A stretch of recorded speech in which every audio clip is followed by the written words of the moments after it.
Welcome everyone, it's me Josh, and it's time to do the Underworld franchise ranked. Rank each one from worst to best. This is my unpopular ranking, and if you don't like the ranking, you can tell me. But anyways, this is my ranking, and here we go. Let's get started.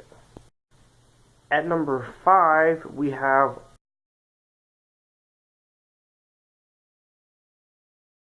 Underworld Awakening. I am very aware that people don't like this movie. There are a few people who actually do. I actually enjoyed this one.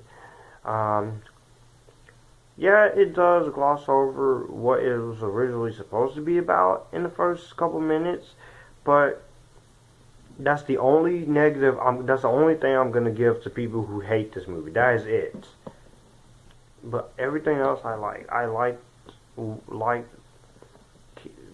Kate Beckinsale in here. Yes, there's no Scott Speedman because Scott Speedman, he didn't want to come back and go through the process of makeup.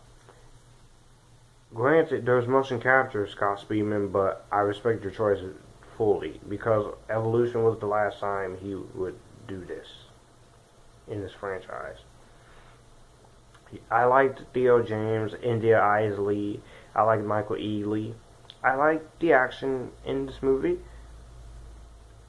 and it's a lot more good in this movie than bad. So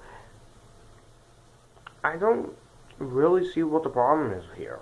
I think just people hate on this one because they wanted to hate on it.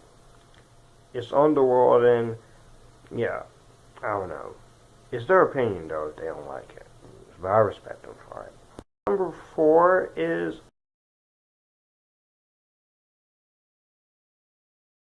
Underworld, the first one. The difference between the theatrical edition and the extended edition is the theatrical edition is 2 hours and 1 minute. The extended cut is 2 hours and 13 minutes. But I enjoyed the first film. There's a lot of talking, there's a lot of build up, it's a lot of sell for what we get. But also you watch this in chronological order. Watch this as the second film. Rise of Lycans is the first film. Evolution is the third film. Awakening is the fourth film. And Blood Wars is the fifth film. So if you watch these chronologically, you actually have yourself a pretty darn good time. And I did have a good time watching the first one when I first saw it on cable a while back. I like the premise of werewolves and vampires fighting each other, and this war that's been going on between them. Kate Beckinsale does a great job as Celine. I like Scott Speedman as Michael. The Craven character is unlikable. And Bill Nighy as Victor, he's quite good. And then I like the ending. It sets up what will we get next in Evolution, which I'll get to. But the first Underworld, yeah, some of the practical effects and CGI are blended very well. Len Wiseman shoots a movie, it looks really good. I like the color palettes. If there's one thing I like in movies with cinematography, I do love when a movie uses a color scheme. I'll take color scheming over desaturating your colors, because when you desaturate colors, you're basically sucking the life out of your actors. Literally. I'm not saying it's nothing wrong with it. If, of course, your movie gets too bright, but brighten your colors up a bit.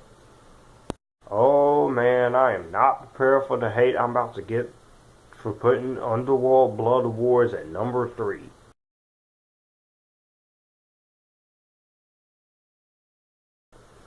This was one of my favorites from last year. Yeah, it was an okay film. I said it was okay, but it is kind of a letdown. But the problems I have with this movie is that the movie ends abruptly as they're fighting. And then Celine is kind of underused here. Yeah, Michael does get killed off, spoiler alert, which I know that angered a lot of Underworld fans. I was okay with it. Again, if Scott Speedman doesn't want to go through the process of of putting all on the makeup, then this was the only way to go. It's better than having them get killed off on screen. I mean, off screen, like Elena and the one girl in Fast and Furious 8. But I like the action. The action's still good. The acting's fine. I do like the color palette. I like the direction. This was the director's first time, and I actually, this whole series is a guilty pleasure series for me. I like this series, okay? I like the premise. I like the action. I love the entertainment value to it. This one, not as good as the first three or Awakening, but it's a tolerable movie at best. At number 2, we have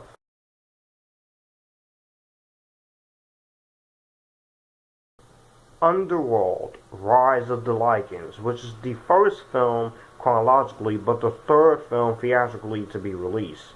You, so, in the tagline on the poster, as you could say, every war has a beginning. And what I am a sucker for prequels. I'm a sucker for backstories if they're done right. And prequels are very interesting to me. And a prequel to Underworld can be done right if you put it in the creator's right hands.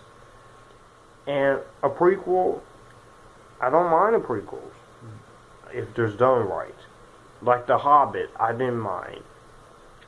The Star Wars prequels, I do like them, but they could have been better. This is not a case of the Star Wars prequels with any annoying characters. Do you hear me, George Lucas? No? Okay. Just checking. Anyways, Rise of the Lycans is a good prequel. I love how it tells the story of how this war between the vampires and the werewolves got started. Bill Nighy is great in here. Michael Sheen is great seeing him back after being killed off in the first one. I like the character of Sonya. I like the love story between Rhona Mitra and Michael Sheen as those two characters. And then I love the ending of this movie with them fighting. And not just that, you get archive footage of a scene from the very first Underworld with Selene sitting, getting ready to jump off the building at the beginning of it. If you've seen the first Underworld, you know what I'm talking about. And Kate Beckinsale does narrate. And then there's a little part where Michael Sheen, he gets mad and they lock him up. He's like, "I'll kill you! All of you!" I kind of laughed at it because but I was also rooting for him to get back at Victor. And that's what you do. You root for the good guy. You don't root for the bad guys. And I have to say, Underworld Rise of the Lycans met my expectations. It does have problems. There's a lot more CGI. Of course, because it's 2009. But the movie does look really good. The locations. This movie was shot on New Zealand. And I do have to say, it was pretty. New Zealand was a good place to shoot this movie. That's where they shot The Hobbit and the Lord of the Rings movies. So yeah, I enjoy Rise of the Lycans a lot, and that's why it's my second favorite Underworld movie. But only one can come out on top, and the number one is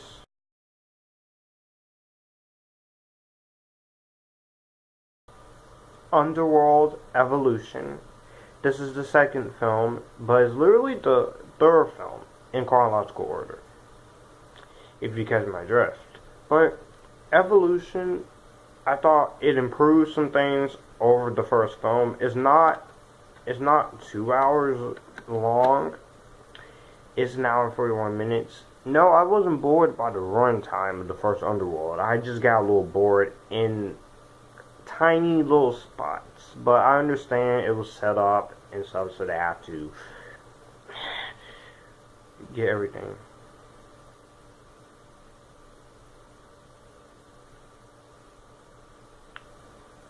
So yeah, I pretty much liked everything they did in this movie. I enjoyed the aspects of you have this new villain called Marcus, and I like his design. He's very ugly, grotesque looking, and he has these wings. So he's kind of like a vampire bat, which I have to say that was quite me. The vampires and bats and stuff. That's me. Is and the action is still pretty good. I like some of the new additions that they made for the cast, and just a fun sequel. And yeah, I enjoy all the Underworld movies. In case you forgot, Awakening, the first one, Blood Wars, Rise of the Lycans, and then number one is Evolution. That's my ranking. Comment your ranking of the Underworld franchise down below. I know this is going to be unpopular opinion. I can already see that I'm going to get a ton of dislikes, all because of how I'm more forgiving on Blood Wars and Underworld Awakening. But it's my ranking, not yours. That's the whole point. So I'll see you guys in another video. This is Future Filmmaker 3940, and you guys keep it cool.